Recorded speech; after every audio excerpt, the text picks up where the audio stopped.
Hey there, it's Max, and I'm going to show you how the double free playground works.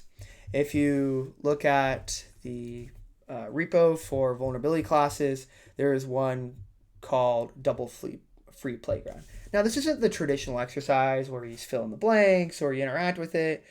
It's not. I don't really have a solution guide for this actually. It's just a nice place to be able to play around with stuff. So how does this actually work?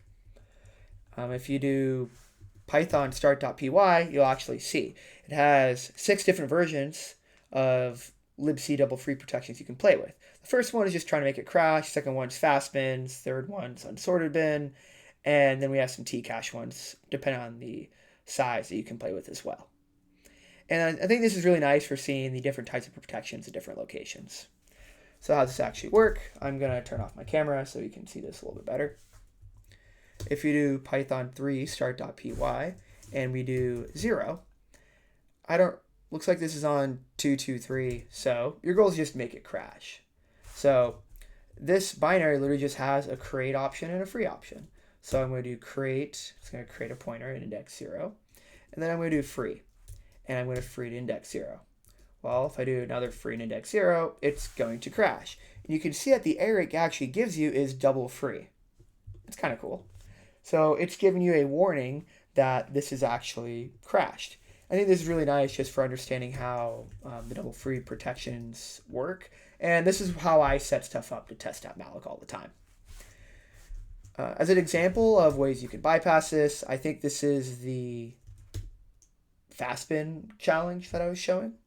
And if we go up and we do create, and then we do free index 0. Oh, I messed up. That's okay. Let me do that again. I need to create 2 things and then free them. So I'm going to create one, I'm going to create another.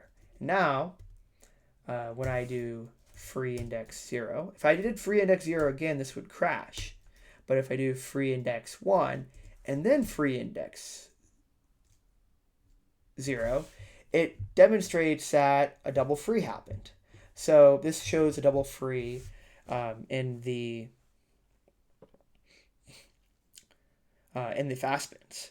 In this particular case here, I have it set up to where it actually detects double frees for you, and so you don't have to keep track of it. But again, this is just a nice little place to play around with double frees. There's not really like complete this, just play around with it, learn how it works, have a good time.